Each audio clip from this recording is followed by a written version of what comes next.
Hi, everybody. Welcome back to another episode of Baseball King Collectibles.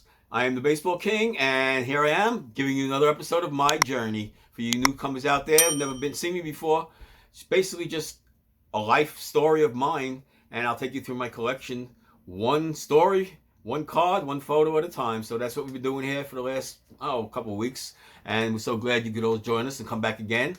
And on today's show, I think I got a pretty good one. A bunch of Hall of Famers, a near-miss Hall of Famer, a sure shot Hall of Famer who I believed in. So I got a bunch of his cards back in the day, which was not advisable to do anytime. So I did it. I got in the trap back in the 80s. We're going to open up a 1985 pack of Donruss. See if we can find that Mattingly rookie card. All right. Number 10, of course. We don't want just offset on one. We want a number 10. And what else? We got, we're going to have a mystery guest. Not just any mystery guest, a super mystery guest, all right, celebrity-wise. So that should be a little hint. So that's about it for today's show, and let's just get into it. All right, look, I'm sitting in my hand, I'm holding these up. I just dropped one. I just probably bent the corners, all that, but that's okay. It's my collection. I can do what I want with it. I can throw them up in the air and do what I want with them, right? Trevor Hoffman. Coming off the train, Shea Stadium, no one even knew who he was. He was very young at the time. This might even be his rookie card. I think it might be. I'm not a big rookie card guy other than the vintage and stuff. So you guys let me know if that's his rookie card. I think it is. I think it's beautiful incentive. What I didn't even know I had this card that well off. Beauty, right? So Trevor Hoffman, only time I ever saw him. Most times I only saw guys once or twice. I didn't need more than that. All right, it's a beauty. Hall of Fame, of course. Next one is not a Hall of Famer, but controversy is just the same. Curt Flood. Also at Shea Stadium. He came for an old timers day back in the late 80s, maybe, early 90s. And we all know the story of Curt Flood. He tried to fight the reserve clause. He took it all the way to the Supreme Court. And he filed a lawsuit. I don't know how many millions, 50 million. Of course, he didn't get a penny. And eventually, they did change the reserve clause because of him. You were tied to that team forever. Unless you were unconditionally released, you were with the Yankees, Mets, Dodgers, Twins, whoever. That was your team for life, unless they told you we don't want you no more. So he tried to change that once he got traded. He didn't want to go, whatever. But finally, a couple of years later, it broke through the free agency. But yeah, because of this guy, really. And then today is the day where he was turned down by the Supreme Court, maybe not the first time. I think the first time he was turned down by the federal courts, and things didn't work out. But he fought. Let me tell you something. This guy fought, and every player today should be thankful to Curt Flood for what he did for everybody. Now let's move on to our next guest, and this was a big disappointment for me. 1985 rookie cards. Of course, it was Gooden was the big chase, and of course I was chasing all after Gooden. Open up box after. There was the only way to get cards back then, guys. Open up boxes, open up wax packs. That's no other way. It was the only way. You couldn't. There was no online. There was nothing. All right, card shows. You can of course go to and buy them there. They were infrequent. The hot rookie cards would sell out quick. Like a Gooden would be, $10, $15 at the time. You wouldn't even find them in stock. Guys would sell out so quick. And this was another guy. And I'll show you the whole sheet. Eric Davis, yeah, that guy. He was supposed to be the next, he was the guy for a couple of years. He burst on the scene, 80 steals, 27 homers, just incredible. Out of nowhere. He just came out of nowhere. And he burst on the scene. Guys, think of Ronald Acuna, okay, with the injuries, because that's what happened to this guy. Injuries, okay, took him down quick. He had about 4 or 5 big years. Look at his number, big years. The injuries caught up with him. Later in his career, he had a couple nice years, a comeback, with the Reds again. He came back in a nice year.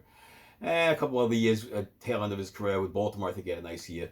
But other than that, he fizzled. He was on his way. This was Ronald Acuna 40 years ago. This was Ronald Acuna, okay? So, but this was the only card of him. So I didn't have to chase after card after card after card. Crazy that would have been, right? And here's another failed attempt. On the backside, look, another guy. Another guy who didn't make it. Rookie card. These were his rookies also, Joe Carter.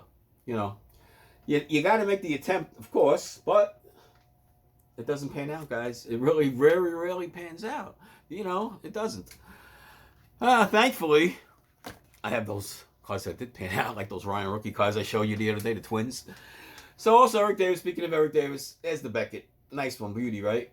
Nice autograph. He gives you a really nice, clean, quick one. Very nice guy. A couple times I met him. Very nice, very cordial. Signs for all the fans.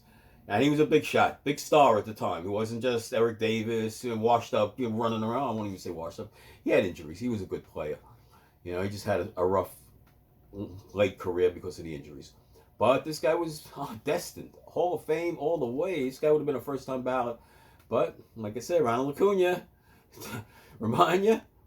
Does, right? Hey, this guy, too, on the back. Look, another guy on his way. Mike Greenwell. He was on his way, too. What happened to him? Fell off the map. Another one. The Red Sox. Anyway, let's get to last week's. We had these guys on our cheap seats. No introductions needed for this guy. I don't have to tell you this guy's name, number, whatever he's done in life. They should just name the Gold Glove Award winner the Brooks Robinson Award, because for third baseman, that was his award. Oh, I don't know how 16, 15, 17 years, you name it, he got the award every year, and it wasn't even close. There was no runner-up. It was the Brooks Robinson, no second, nobody. If you were in the American League as a third baseman, you had no chance at the award for many years. And what I like about this photo, I didn't have nothing inscribed. I should have. How many Gold Gloves? I don't know why I didn't do that. The Yankee Stadium in the background, the facade, the old light stand shit on top. And like I said, most of these photos you see were taken in Yankee Stadium. These are for Topps, obviously. Topps used this probably for their cards at the time. And then the photo rights got bought and all that. So this definitely one of those Topps. It wasn't used on a card, I don't think, this actually photo, but it's a nice photo, Brooksy, and a nice signature. Next guy up, we had the base stealing king for many years until Ricky passed him by. But while I was a kid, this was the guy. I mean, he was stealing 100, unheard of. He broke the record. Maury Wilson's record was unheard of, And he put that down his career amount of steals, Hall of Fame with the year. Nobody does that no more. Like I said, you got to pay more for these inscriptions now than the autograph itself. So I love Lou Brock. He was a great player. Even though he was a rival Cardinal, I was a Yankee fan, so it didn't matter to me much, but he was a great guy. Alrighty, let's move on to our 1985 pack. Let's open up that Donruss pack. Let's look for the Mattingly. Let's look for the Strawberry. I know I'm going to hit something one of these days. One of these days I'm going to get a big hit, unless these packs were searched, which I don't think so. They come from reputable places over the years. I'm not even worried about that. So let's see what we got in the 1985 Topps Donruss pack. All right, here it is, the 1985 Donruss. Looking for, who's in here? Oh, Mattingly. Oh, of course, Mattingly. Strawberry's in here. And Eric Davis. We just talked about him for a little while. Let's see if we can pull out another Eric Davis card out of here. We really don't want to. I like the Mattingly. That would be nice. All right, 15 cards, a couple puzzle pieces of the great Lou Gehrig, and let's get into it. All right, just see the back if you're going to see it. What they were giving away back then. Well, the Diamond King, big ones. Anybody ever do that? I never sent away for any of these wrapping stuff. I wish I did back in the day. Who knows? Hats, shirts, all that stuff would have been nice. They got the shirts now, but it ain't the same. This pack is nice, opening nicely. No problem with that. All right, we got gum in here? No gum. Oh, it's puzzle pieces, right? Go to the wrapper, puzzle piece. Whoop.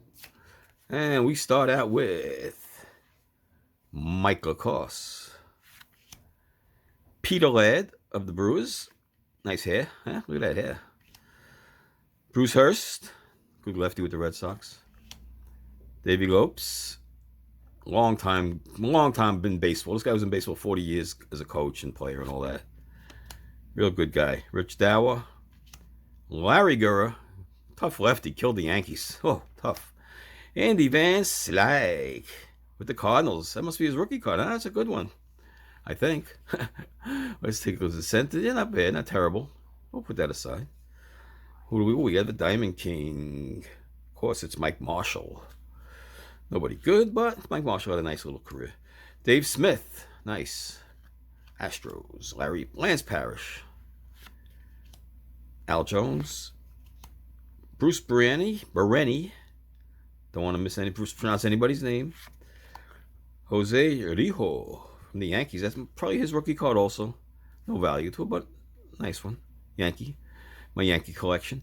George Foster when he was with the Mets. Not bad. He had some nice years with them. Not like, of course, with the Red Machine, but where he was an MVP. But he got ran out of town pretty much. As soon as he left town, Strawberry and the gang, Hernandez, Carter, took over. Goodbye, Foster. Hello, winning. And last but not least, Milt Wilcox. So no big hits. All right, there you have the 1985. That's how it goes sometimes, guys. Well, Donruss 85. Nothing big in there like I didn't expect anything, but you just one of these days I'm going to hit something. Just got it. Law of Averages says you got to have one of these cards because I didn't accumulate all these cards when I was a kid without hitting the good ones occasionally. You know, I bought pack after pack. Didn't hit nothing. Once in a while I get a mantle. Once in a while I get a maze, an Aaron. But, you know, I have 20 of those. But you always have doubles of the guys you don't want and triples. And the big stars, you very rarely get doubles and triples. Anyway, it's mystery guest time, guys. You all want it. You all love it. It's back. Mystery guest. Who will today's mystery guest be? He's very Superman, I'll tell you that. He's a Superman. And he's the Man of Steel, of course. And he was my favorite. Actually, my second favorite. Man of Steel of George Reeves, the original ones on TV. That was great. You got it. You know, those were the best. As campy as they were, looking back now, it was.